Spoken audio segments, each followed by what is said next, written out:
আসসালামু আলাইকুম ওরহমতুল্লাহি ওবরকাতহু।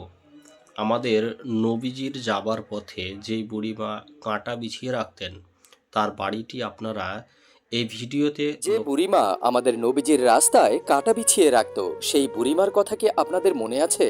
আমার দয়ার নবী, মায়ার নবী যখন ফজরের ওয়াক্তে মসজিদে যেতেন, তখন কাঁটাগুলোকে নিজ হাতে সরিয়ে সরিয়ে তারপর যেতেন। রাতের অন্ধকারে ওই বুড়িমা রাস্তায় এই কাঁটাগুলোকে পুঁতে রাখতেন। প্রথম যেদিন নবীজি বুঝতে পারেন নাই এই পথে কাঁটা বিছানো আছে, সেই দিন নবীজির পায়ের তলাতে 40টার মতো কাঁটা বিঁধেছিল। আল্লাহু আকবার। সারোয়ারে দুজাহান মায়ার নবী কাঁটাগুলোকে সরিয়ে সরিয়ে মসজিদে যেতেন।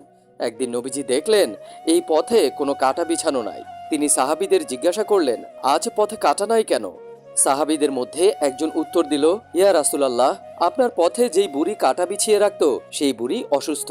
এই কথা শুনে নবীজি সেই বুড়ির বাড়ি চলে গেলেন। এই সেই বুড়ির বাড়ি যে বুড়ি নবীজির পথে কাঁটা বিছিয়ে রাখতো, আর সেখান থেকে একটু দূরেই সেই মসজিদ যেই মসজিদে রাসূলুল্লাহ নামাজ পড়তে যেতেন।